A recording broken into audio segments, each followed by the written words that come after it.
tal? ¿Cómo le va? Muy buenas noches. Como todos los viernes, los saludo a las 8 en punto. Le doy la bienvenida, le agradezco su presencia y su permanencia durante la entrevista que voy a sostener esta noche con una persona muy especial, muy querida por todos, muy respetada por todos, muy admirada por todos y por mi parte muy agradecida, porque no ha habido una sola ocasión en que yo le haya solicitado una entrevista en que me la haya negado, a pesar de que va de viaje, viene de viaje. Es un viajero incansable, es un hombre muy especial, usted lo conoce. ¿Con qué pretexto lo busqué? Bueno, pues con que se está cumpliendo el 140 aniversario del nacimiento del maestro Manuel M. Ponce. Es padre del nacionalismo, o así se le llama, musical mexicano. Es uno de los compositores más versátiles y yo creo que ricos de cuantos tenemos. Ha sido por lo menos uno de los más interpretados. Y bueno, cuando le digo Manuel M. Ponce, no piense nada más, por favor, no piense nada más en Estrellita. Piense, por ejemplo, en la suite cubana, que es una maravilla. Pero en fin, de todo esto vamos a hablar con nuestro invitado de hoy. Ya le dije que es muy querido y respetado por todos nosotros. Se trata de quien es considerado por Yo-Yo Ma como una especie de paladín del violonchelo. Me refiero al maestro Carlos Prieto. Carlos, muchas gracias nuevamente. Muchísimas gracias, Cristina. Para mí es un privilegio. Muchas gracias. Estar con ustedes. Decíamos que está considerado Manuel M. Ponce como el padre del nacionalismo musical mexicano. En cuestión de arte, de música, ¿cabe el nacionalismo, Carlos? Pues sí cabe, porque cuando la música copia o se inspira en la música popular, pues es música que está inspirada en el nacionalismo. Cuando la música anterior no estaba inspirada en la música popular de ningún país. Entonces Bach no es un compositor que se inspirara en la música popular de Alemania. Pero Manuel M. Ponce sí, en gran parte, se inspiró en la música popular mexicana. Al inspirarse en la música popular mexicana, ingresaron a las salas de conciertos otros instrumentos musicales, instrumentos populares. Bueno, la música que compuso don Manuel M. Ponce normalmente está compuesta para los instrumentos tradicionales que importamos de Europa: piano, violín, violonchelo, contrabajo, los instrumentos de aliento, guitarra.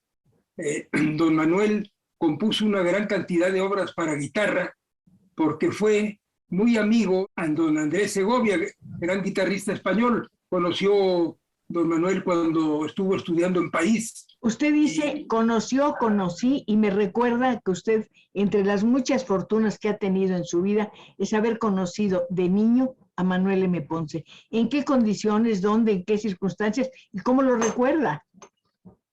Bueno, mire usted, le voy a decir exactamente cómo conocí yo a don Manuel M. Ponce. Ponce murió en 1948, cuando tenía yo 11 años de edad.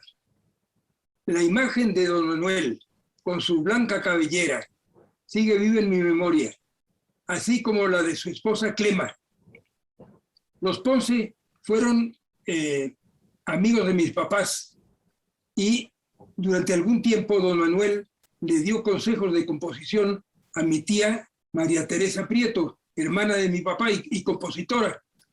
Y en 1943, cuando tenía yo 6 años de edad, Ponce compuso un trío para violín, viola y violonchelo. Y ese trío existe en 2 versiones. Una con la parte de violonchelo simplificada y la otra con la parte normal. Y el manuscrito tiene la siguiente dedicatoria. El manuscrito de la parte simplificada y el de la parte normal también. Dice: para Cecil, Carlos y Carlitos Prieto, violonchelista de 6 años, quien seguramente llegará a tocar la parte de violonchelo no facilitada. Cordialmente, Manuel M. Ponce, 4 de noviembre de 1943. ¿Llegó usted a hablar con él, a conversar con él? ¿Qué le decía? Bueno, mire usted, yo no puedo pretender tener una memoria extraordinaria. La tiene. Recuerdo más bien la imagen de Manuel M. Ponce recuerdo haber estado con él en el jardín de la casa de mis papás, pero no recuerdo exactamente el tema de nuestras conversaciones. A tanto no llega a mi memoria. Él era un hombre muy especial, fue un virtuoso desde siempre. A los 9 años escribió, entiendo, su primer concierto, su primera obra para piano. Sí, era un hombre que tenía una facilidad para la composición extraordinaria. Él nació en Fresnillo, Zacatecas, y a los 9 años compuso su primera obra pianística, como dice usted. Y allí formó parte de un coro infantil y más tarde fue organista en el Templo de San Diego en Aguascalientes. Donde estaba su hermano, el fraile Antonio, ¿no? Creo que se llamaba. Exactamente. Y luego se trasladó, en 1900 se trasladó a México, a la Ciudad de México, para estudiar en el conservatorio.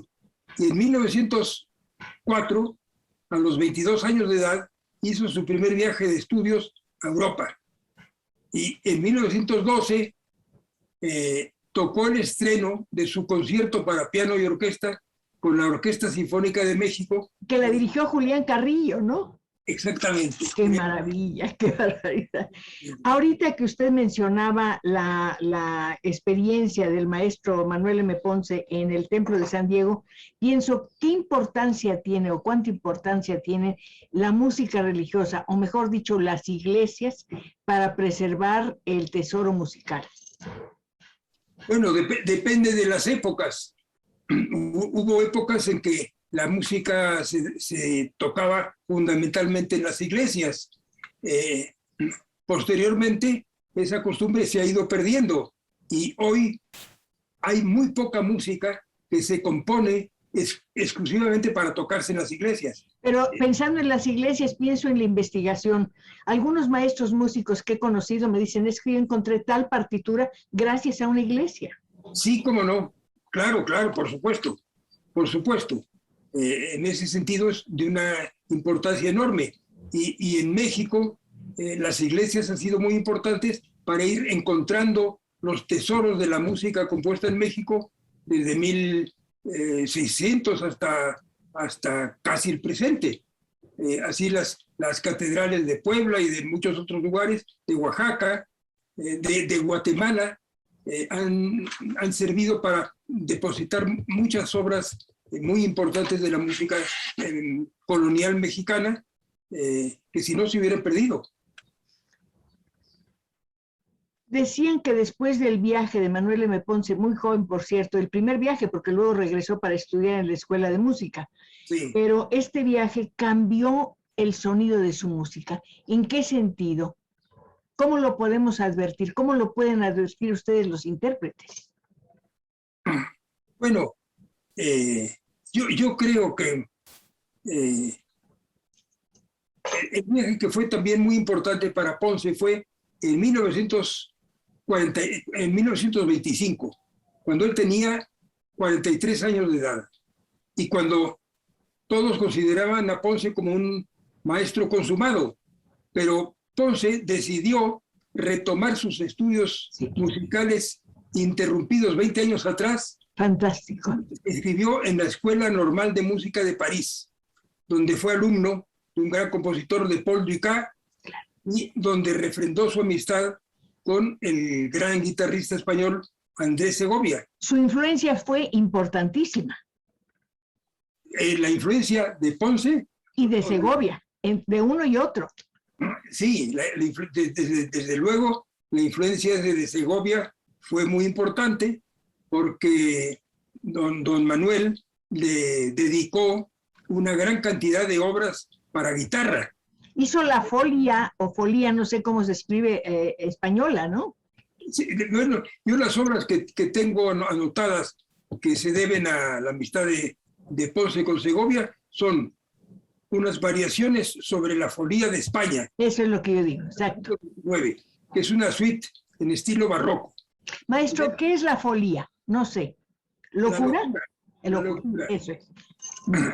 Luego, se deben 2 sonatas para guitarra. Se debe el Concierto del Sur para guitarra y orquesta, estrenado por Segovia en Montevideo en 1942 y en 1943 le dedicó o compuso un concierto para violín y orquesta que fue estrenado por el gran violinista Henrik Schering, claro, y la Orquesta Sinfónica de México bajo la dirección de Carlos Chávez. ¿Y qué me dice de las composiciones de Manuel M. Ponce para cello o para cello y orquesta? Bueno, don Manuel compuso 2 obras para violonchelo. Compuso primero compuso 3 preludios para violonchelo y piano. Estos preludios los compuso mientras estuvo viviendo algún tiempo Ponce en Cuba, sí, en 1915-1917. Fue crítico de 2 periódicos, crítico musical en 2 periódicos. Fue una etapa muy importante de su vida. Sí, cómo no. Y bueno, le decía yo, las 2 obras que compuso Ponce para cello son sus 3 preludios compuestos en Cuba y que utiliza algunos motivos rítmicos cubanos. Fantástico. Y una sonata, más bien, déjeme repetir porque estoy cometiendo un error. La sonata fue escrita, una sonata para cello y piano, una obra larga e importante, fue escrita en Cuba en 1915-17. Y la sonata es la que utiliza algunos motivos rítmicos cubanos. Y luego compuso 3 magníficos preludios para cello y piano que compuso en París en 1927-1928. Yo he tenido la fortuna de grabar ambas obras en discos compactos y las he tocado muchas veces en muy diversos países, porque soy un gran admirador de la obra de don Manuel M. Ponce. Entonces toco las 2 obras que compuso para cello. Pues tenemos que hablar de todo esto ahora, pero me piden que haga un brevísimo corte para que lo deje tomar un poquito de agua. Para que el público descanse. El corte. Lo invito de la mía.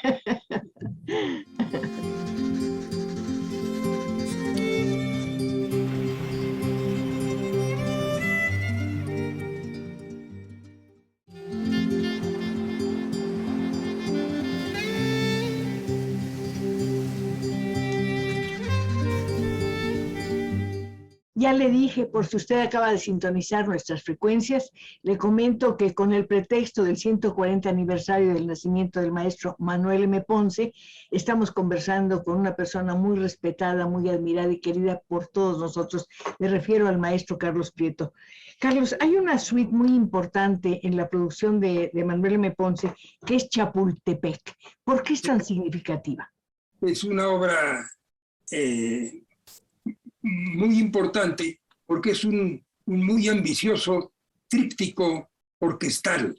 Esto lo compuso tras sus años de autoexilio y regresó a México él en 1917 y fue nombrado director de la Orquesta Sinfónica Nacional, sí, que dirigió 2 años.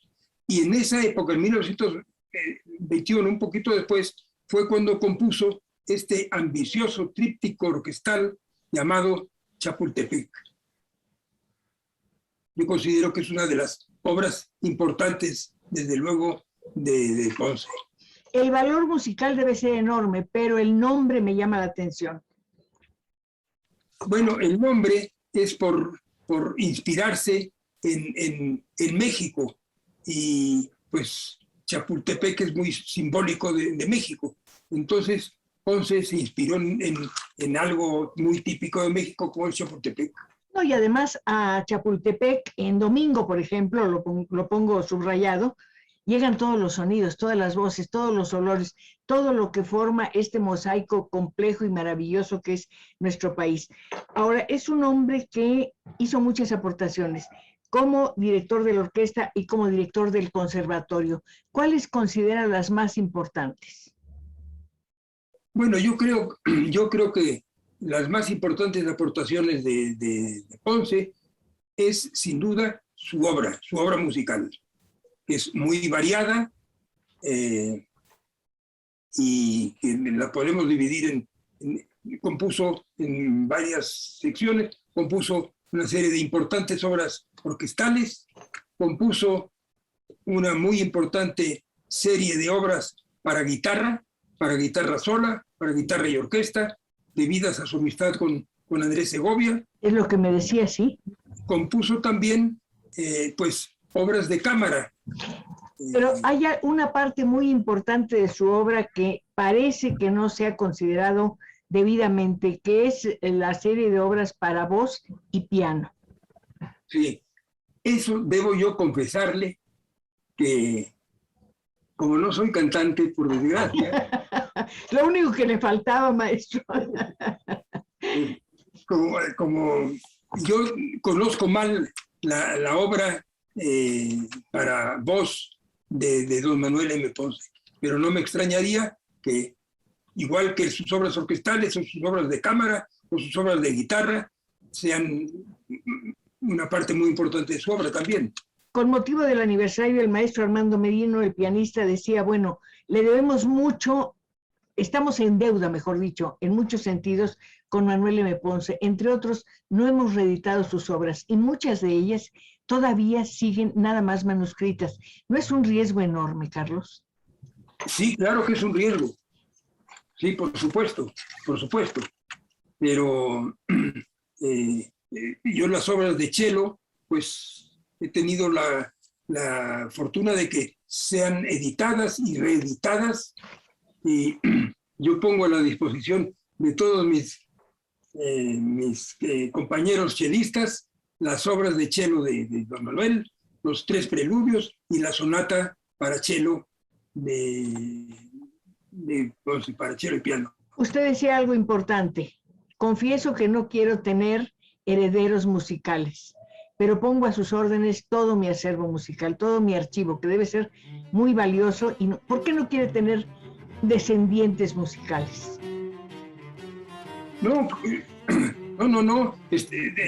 Yo toda mi obra, todas las obras que yo he grabado, todas las obras que tengo en manuscritos o en ediciones, están a la disposición de todos los chelistas de México que se interesen. No tienen más que comunicarse conmigo. Podría poner a su disposición todas las obras que tengo. Para la crítica, pues, internacional, Manuel M. Ponce es un músico a la altura de Ravel o de Debussy o de Fauré. ¿Se le ha apreciado justamente aquí o no? Quizá no se le haya apreciado en su justo valor. Es posible que no se le haya apreciado con toda justicia. ¿Lo atribuye a la diversidad o a la vastedad de la obra, o simplemente a que es una persona del interior de la República? No, el hecho de que sea del interior de la República no tiene nada que ver, porque él vivió muchos años en la Ciudad de México. Desde 1900. Sí, vivió muchos años fuera de México, estudió en Francia, entonces es un músico mexicano internacional. Entonces yo creo que sí se le ha valorado, pero podría apreciársele aún más de lo que se le aprecia actualmente. Usted decía que tendríamos que darle mucha mayor importancia a la enseñanza musical. ¿Tendría que caber el maestro Ponce en la enseñanza musical profesional ya de cierto nivel? ¿Como una materia obligada, importante? Sí, por supuesto, por supuesto. Al estudiar la música de México, la música de Ponce forma parte muy importante del acervo musical del país, como la música de Chávez, como la música de Revueltas, etcétera. La historia del maestro Manuel M. Ponce es muy apasionante, muy interesante. Nos presenta también a través de ella un México muy especial, un México muy diverso, un México muy contrastante y muy, estremecido. Sí, tiene usted razón. Y un México muy diferente del México actual. A este México le sobran compositores muy brillantes, usted lo ha mencionado muchas veces, dice que tenemos muy interesantes compositores, pero ¿cómo ve, aunque es optimista, cómo ve el panorama de la música mexicana en este momento? Bueno, en este momento la, la interpretación de la música, en este momento la interpretación de la música está pasando por un momento un poco crítico, como en otros países también, porque no es un poco crítico el tocar las obras en teatros. Apenas actualmente se están volviendo a tocar obras orquestales en Bellas Artes o en la sala de Nezahualcóyotl o en otras partes del país, pero han estado, pero hasta hace poco estaban cerrados.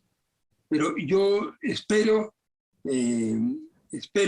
que en el futuro cercano ya se puedan volver a tocar obras orquestales, obras orquestales y obras de cámara en los grandes teatros del país. Todo el mundo lo considera una persona infatigable, incansable, nunca deja la música, nunca deja el cello. Y yo le pregunto, ¿la pandemia implicó el silencio de Chelo Prieto? Bueno, la pandemia explicó el silencio relativo de mi violonchelo, explicó el silencio de mi violonchelo en los teatros, pero no explicó el hecho de que he aprovechado he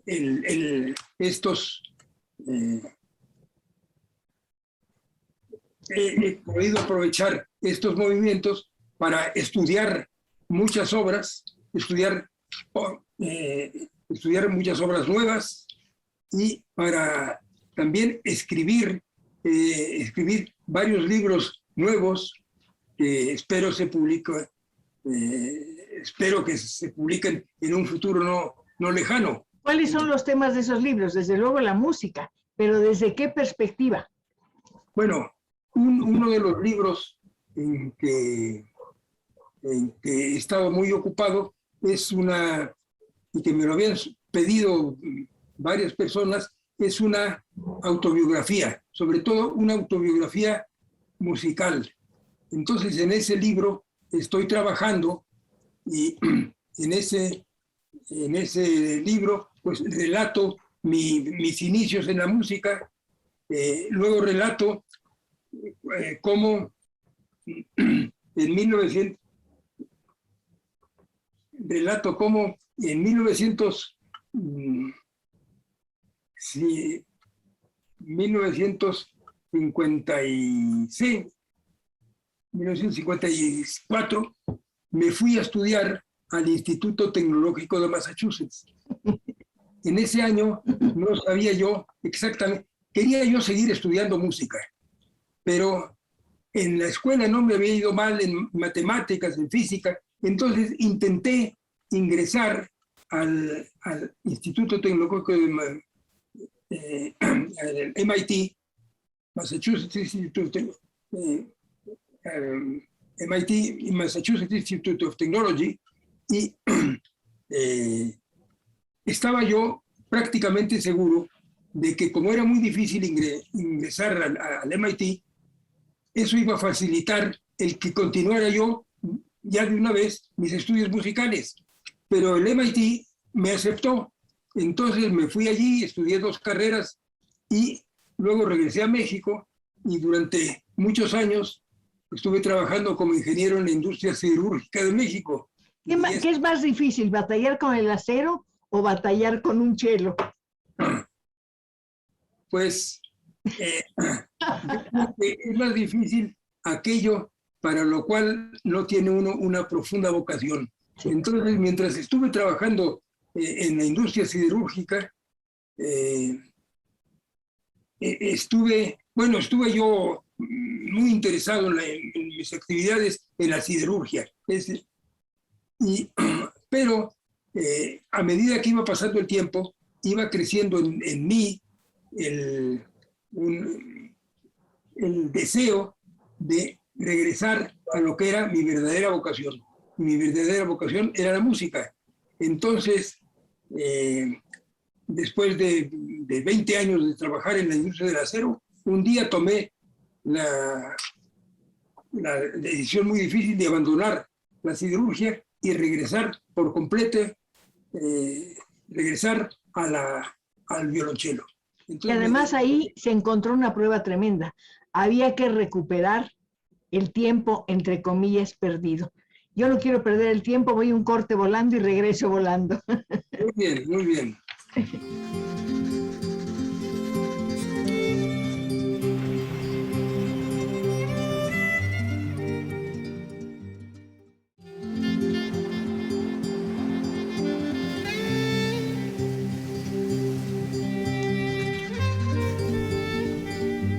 Seguimos conversando con el maestro Carlos Prieto, seguimos hablando de su maravilloso encuentro constante con la música. Estamos hablando de su pasión, desde luego, por el violonchelo. Decía usted en alguna entrevista, no recuerdo ahora el autor y lo siento, que debido a los muchos años que se había mantenido lejos del cello, se sentía culpable por eso.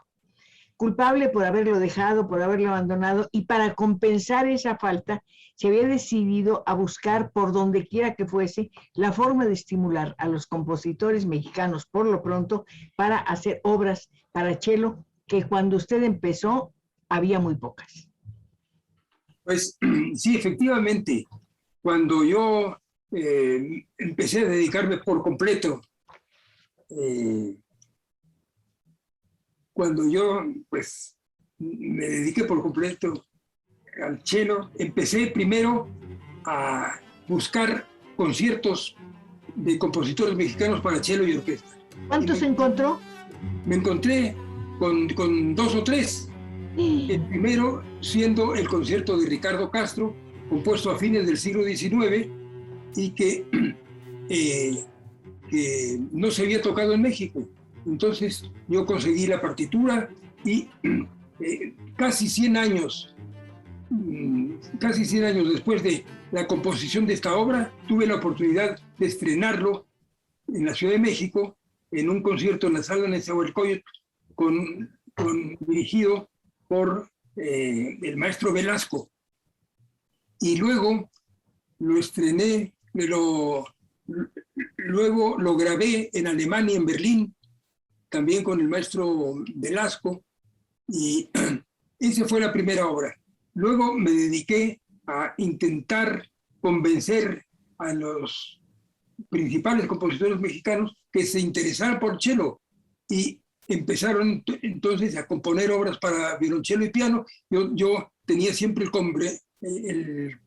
yo tenía el compromiso de estrenar estas obras, y luego amplié esta labor no solamente a compositores mexicanos, sino a compositores de América Latina, y luego amplié esto a compositores de América Latina, de España, de Europa, de Asia, de Estados Unidos, y así en el momento actual llevo estrenados 110 conciertos. Qué barbaridad. Sí. Ahora, hay una experiencia que me interesa mucho, estrenar un concierto. Es decir, tocar algo de Bach, que usted dice que nadie ha superado sus conciertos para cello, pues debe ser de una emoción profunda. Pero empezar con algo nuevo es como un mundo nuevo, como descubrir un planeta, ¿no? Uh-huh. Sí. ¿Cómo es? Yo recuerdo cuando tenía yo muy pocos años, las primeras obras musicales que yo tuve el privilegio de escuchar fueron los conciertos de Brandenburgo de Bach. Maravilloso. Me ponía unos discos mi abuelo, y recuerdo que me causaron una profunda impresión. Tendría yo 4 o 5 años. Estaba yo apenas empezando a estudiar el violonchelo. Y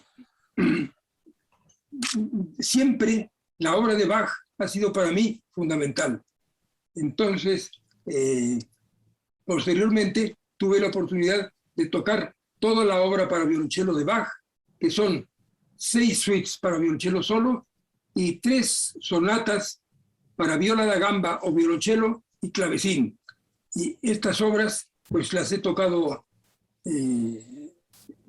en muchos países, y las 6 suites las he grabado en varias ocasiones. Si no tiene usted la grabación más reciente que he hecho yo, me voy a permitir enviarle, claro que sí, esta grabación. Le digo que proyectarse en un estreno debe ser algo complicado. Estamos conociéndonos. Puede ser que físicamente usted haya conocido a los maestros, a los compositores, pero es otro tipo de conocimiento, es otro tipo de lenguaje. Se están hablando en otro idioma que solamente ustedes pueden entender, y eso es maravilloso. Y gracias a su encuentro nos regalan la traducción que nos hace felices. Sí, bueno, yo he tenido la oportunidad de, como decía, de estrenar 110 obras, y la mayor parte de las cuales han sido compuestas por compositores que he conocido en México y en el resto del mundo. Pero que se las han dedicado a usted muchas de ellas. Pues de estas 110, yo creo que unas 100 fueron dedicadas a mí. Maestro, uno de los primeros compositores que le dedicó una obra fue Blas Galindo, ¿o estoy equivocada? No, efectivamente. Blas Galindo me dedicó un concierto para cello y orquesta, y me dedicó también una sonata para cello y piano que grabé y he tocado en muy distintos lugares. Ese fue el primer compositor.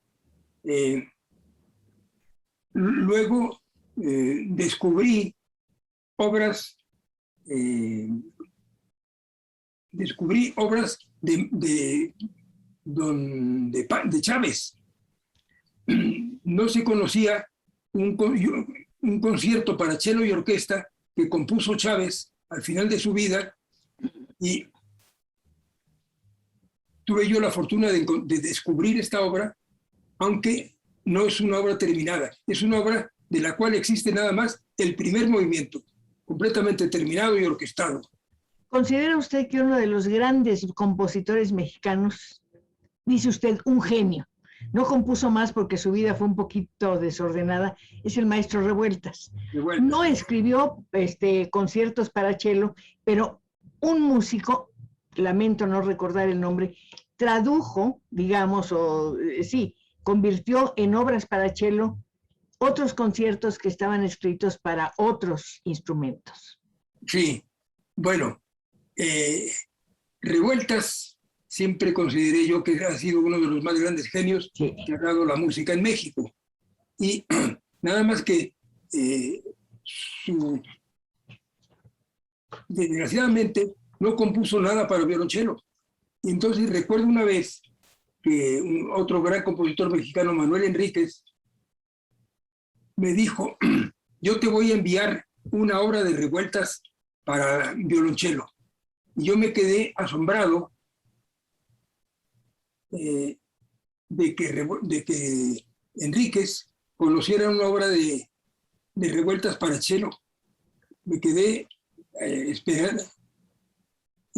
esperando esta obra, y un día me dijo Enríquez: aquí tienes tres obras de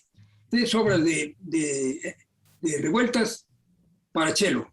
Y encontré que eran 3 obras originales para violín y cello que el propio Enríquez había transcrito para violonchelo y piano. Entonces, la única obra de Revueltas que yo toco es la transcripción de Enríquez de tres obras de violín. Ahora estoy pensando, vuelvo otra vez con Revueltas y con las adaptaciones para cello.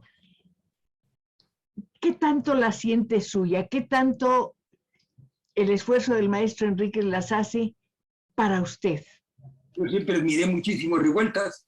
Cuando Enríquez, otro compositor que admiré, y que fue muy amigo mío, cuando me entregó esa transcripción que hizo de obras de revueltas para violín y piano, pues tuve yo la fortuna de tocar muchas veces la transcripción que hizo Enríquez de las obras de revueltas para violín y piano.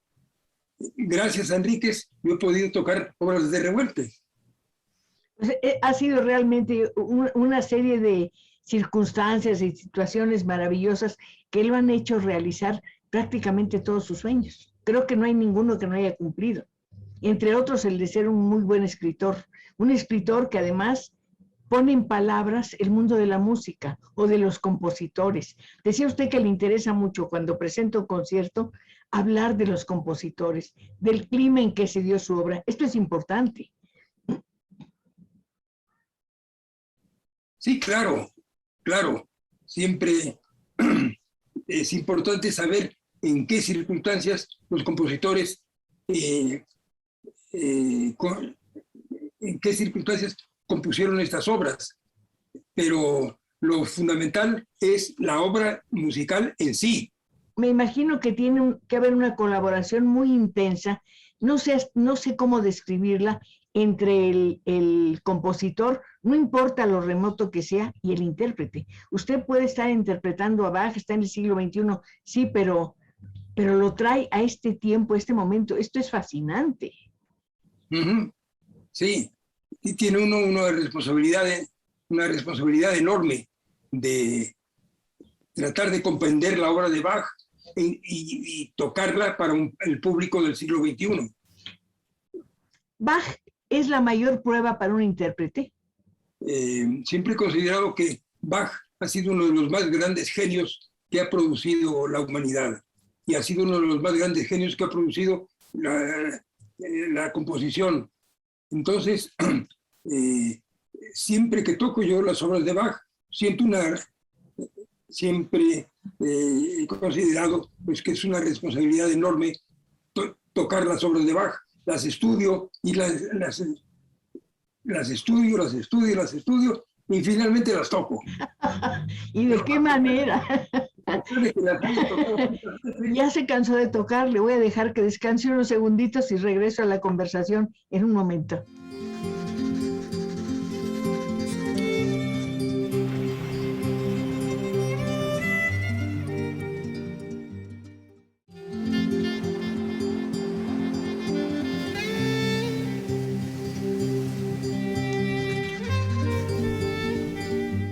Seguimos conversando, usted y yo, claro que sí, usted y yo, porque siempre me acompaña y lo siento aquí cerquita, con el maestro Carlos Prieto. Usted hizo un comentario que me hizo reír realmente, y perdóneme que se lo diga. Comentó, es más difícil hacer la biografía de un violonchelo que de una persona. ¿Por qué? Porque una persona va dejando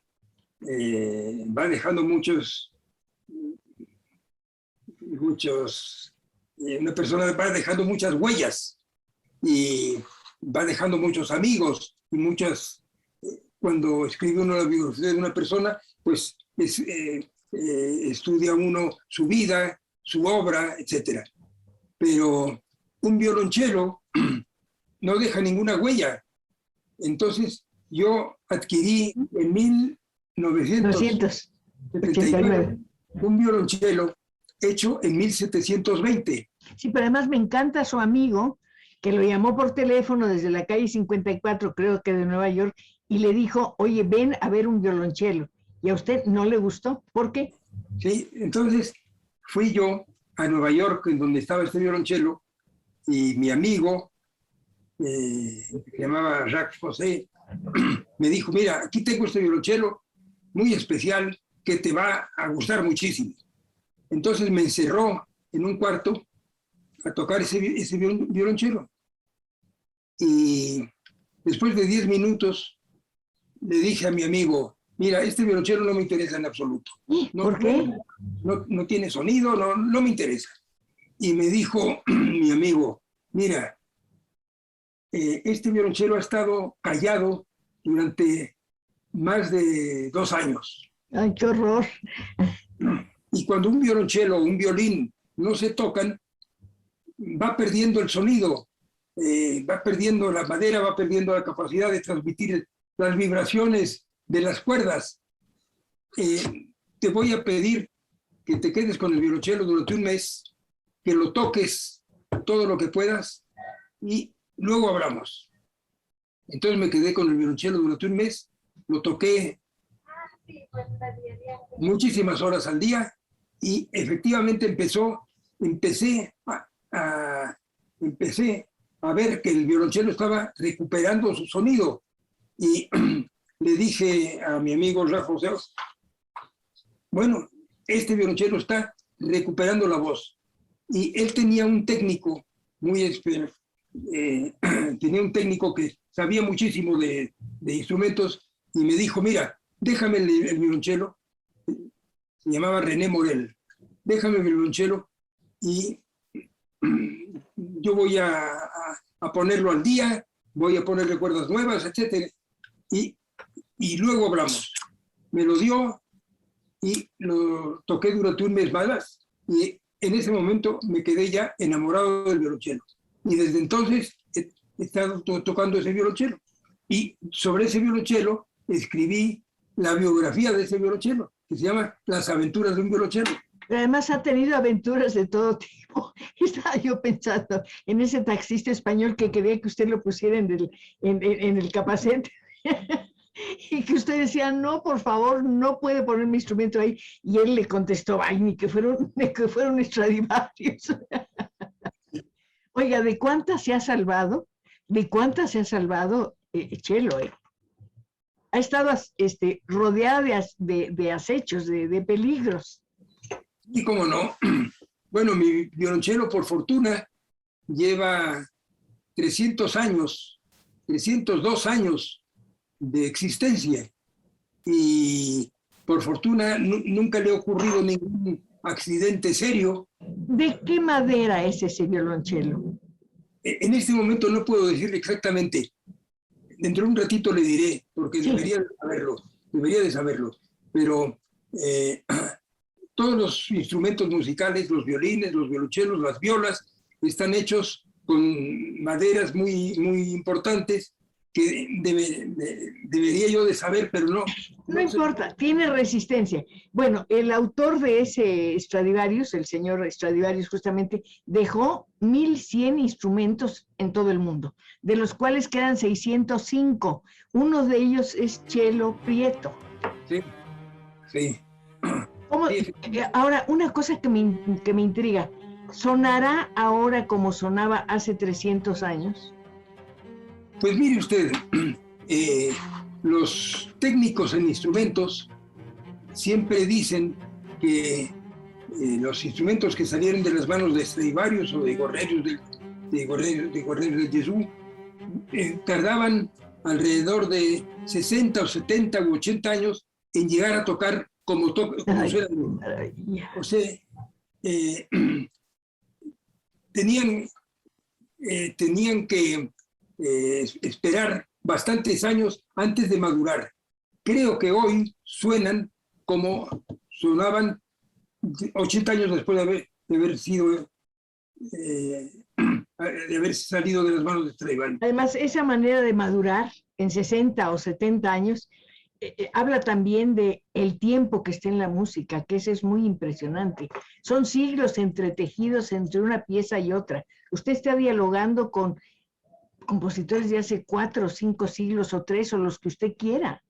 Sí. Además trae esos sonidos a lugares y ciudades donde el estruendo es considerable y hay que buscar espacios especiales para el silencio donde quepa la música. Bueno, y por otra parte, de los 1,100 instrumentos que salieron de las manos de Stradivarius, hay que considerar que muchos de ellos han tenido una vida muy accidentada. Yo conozco violonchelos de Stradivarius que sufrieron accidentes que los dejaron imposibles de tocarse. ¿Pero qué tipo de accidentes, maestro? Bueno, por ejemplo, cuando yo estaba investigando la vida de mi violonchelo, encontré que había pasado 50 años en España, en Cádiz. Entonces, yo, aprovechando conciertos que daba, aprovechando que tenía conciertos en España, me fui a Cádiz a investigar todo lo que podía saber sobre la vida del violonchelo. Y encontré, en algún momento seguí unas pistas falsas y encontré la vida de un violonchelo que resultó un violonchelo que tuvo el gran compositor y violonchelista Luigi Boccherini. Ese violonchelo era un violonchelo Stradivarius, pero sufrió un accidente fatal y dejó de poderse tocar. Entonces me encontré una pista falsa, luego seguí la pista correcta y finalmente pude encontrar la biografía completa de mi violonchelo y hoy puedo decir que tengo los datos completos de la vida y aventuras de mi violonchelo durante sus 300 años. Yo quiero saber qué hizo en los 50 años en Cádiz, porque dicen que es un lugar fascinante y de perdición. Bueno, vivió en Cádiz porque en 1760 se creó una orquesta de... Cádiz era una ciudad que vivía una prosperidad por el comercio con el continente americano. Y debido a esa prosperidad, crearon una orquesta, tuvieron que importar muchos músicos, importaron muchos músicos de Italia, y con los músicos de Italia vinieron instrumentos de Italia. Y con un chelista vino el violonchelo mío.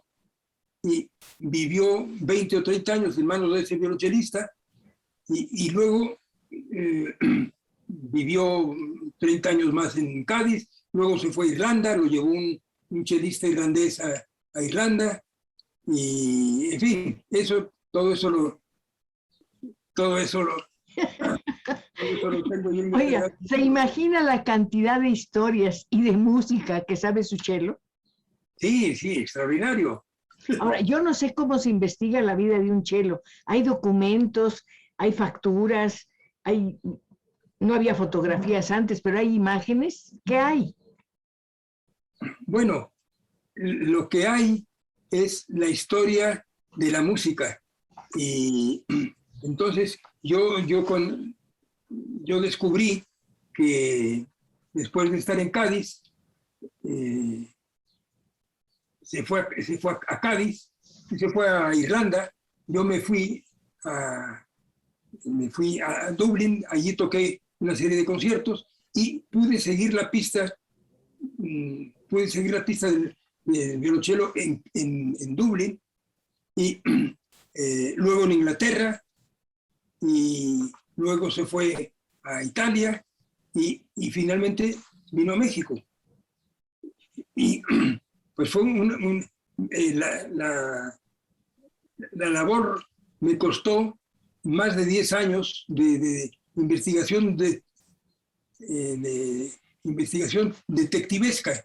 Sí, pero no me lo imagino preguntándole a alguien, perdón, ¿ha visto un Stradivarius por aquí? O como se pregunta por una persona, ¿no?